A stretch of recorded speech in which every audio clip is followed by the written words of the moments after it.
নমস্কার, কেমন আছেন সবাই? আশা করছি সবাই খুবই ভালো আছেন।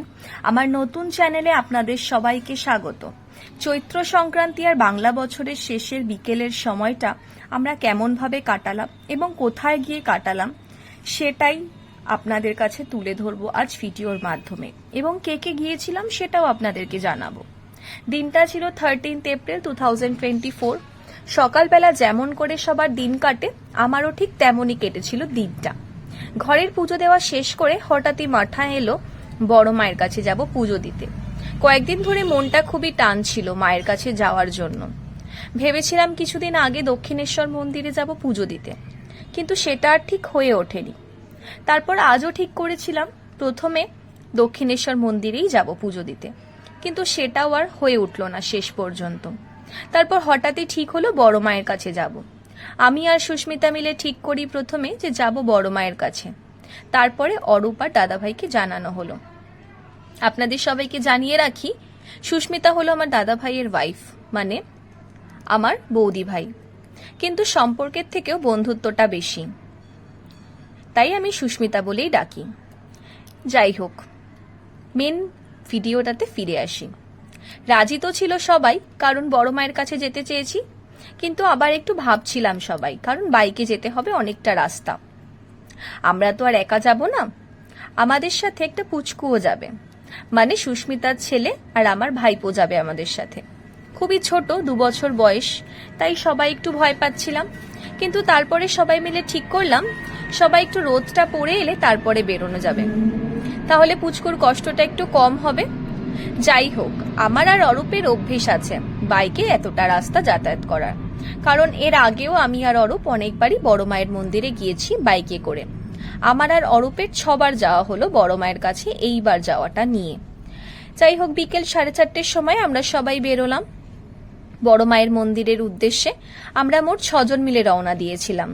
6 জন বলতে আমি, অরূপ, দাদাভাই, সুস্মিতা, সানুদা, বলাই দা আর আমাদের ছোট্ট পুচকু। প্রথমে আমরা ভিআইপি কেষ্টপুর হয়ে রওনা দিই। কেষ্টপুর থেকে দমদম পার্কের দিকে না গিয়ে আমরা কলেজের রাস্তাটা ধরি, এবং কলেজের রাস্তাটা ক্রস করে তারপর বাগুইহাটি জোড়া মন্দির এয়ারপোর্ট হয়ে আমরা বিরাটির রাস্তা দিয়ে বেরোই। বিরাটির রাস্তায় যাওয়ার আগে এয়ারপোর্ট সাইটে একটা পেট্রোল পাম্প পড়ে। পেট্রোল পাম্পটা ইন্ডিয়ান অয়েল। সেই পেট্রোল পাম্প থেকে তেল ভরে আবার আমরা রওনা দিই বিরাটির রাস্তার দিকে। সবার উদ্দেশ্যে বলে রাখি, বাইকে যাওয়ার প্ল্যান যদি করছেন কেউ বড় মায়ের মন্দিরে যাওয়ার জন্য, তাও আবার কেষ্টপুর হয়ে, তাহলে বিরাটি হয়ে যাবেন, অনেকটা সুবিধা হবে।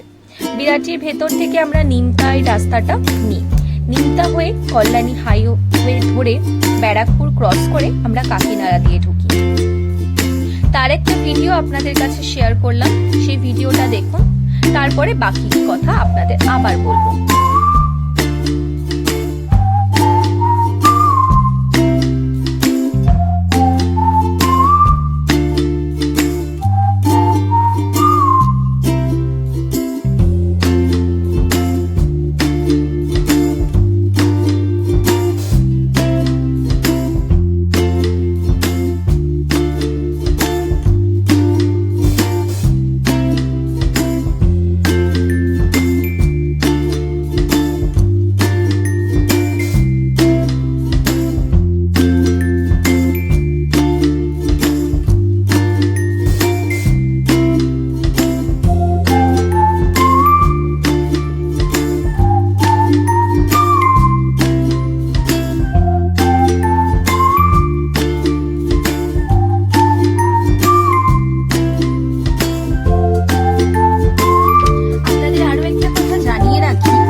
আপনারা যদি পারেন তাহলে কাকিনাড়া হয়ে যাবেন, তাহলে আর আপনাদের বাইকটা স্টেশনে রেখে যেতে হবে না। তাহলে মায়ের মন্দিরের সামনের রাস্তাটা পেয়ে যাবেন ডিরেক্টলি।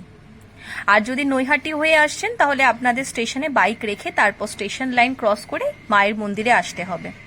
মায়ের মন্দিরে আসার জন্য লাইন ক্রস করে আসলে তাহলে অনেকটা হাঁটা রাস্তা পড়ে। হাঁটা রাস্তা ছাড়াও টোটোও আছে, যেটা আপনাদের পছন্দ সেইভাবে আপনারা মায়ের মন্দিরে যেতে পারেন। মায়ের মন্দিরটা ক্রস করেই সোজা এলে গঙ্গাঘাট। আমরা মায়ের মন্দিরে পৌঁছালাম। মায়ের মন্দিরে পৌঁছে আমরা মায়ের পুজোর সামগ্রী কিনে নিয়ে মায়ের পুজো দিতে যাই। আমরা মায়ের মন্দিরের গায়ে একটা দোকান আছে, সেই দোকান থেকে ডালা কিনে মায়ের পুজো দিলাম। দোকানটা ভিডিওতে দেখানো আছে, নামটাও আপনাদের বলে দিচ্ছি। দোকানটার নাম হলো আদিডালা ভান্ডার। আর ওখানে জুতো খুলে যেতে পারবেন, তার জন্য কোনো টাকা পয়সা দিতে হবে না। দোকানের লোকগুলোর ব্যবহারও খুব ভালো। ভালো করে দেখাতে পারিনি কারণ ভিডিওটা ভালোভাবে দেখাতে পারিনি কারণ খুবই ভিড় ছিল সেদিনটা, সেটা আপনারা ভিডিওটা দেখলেই বুঝতে পারবেন। মায়ের পুজো দিয়ে আমরা রওনা দিলাম বাড়ি ফেরার উদ্দেশ্যে। আরও তার একটা ছোট্ট ক্লিপ ভিডিওতে দেওয়া আছে। আজকের ভিডিওটা এখানেই শেষ করলাম, আবার দেখা হবে অন্য কোনো ভিডিওতে। ভিডিওটা কেমন লাগলো সবাই জানাবেন, সবাই দেখবেন ভিডিওটা, তার অনুরোধ রাখলাম সবার কাছে। ভিডিওটা দেখার জন্য এবং লাইক কমেন্ট শেয়ার করার জন্য সবার কাছে অনুরোধ করলাম। চ্যানেলটাও সবাই একটু সাবস্ক্রাইব করবেন যারা এখনো পর্যন্ত সাবস্ক্রাইব করেননি। অনুরোধ রাখলাম সবার কাছে, আপনাদের সহযোগিতা পেলে আরও ভিডিও করব। আমাদের মতো ছোট ছোট ভিডিও যারা করে তাদের উৎসাহ দেবেন আপনারা। ভালো থাকবেন সবাই। পয়লা বৈশাখের অনেক অনেক শুভেচ্ছা ও অভিনন্দন রইল আপনাদের সবাইকে। বছরটা সবার ভালো কাটুক এই কামনাই করি বড় মায়ের কাছে। ধন্যবাদ সবাইকে।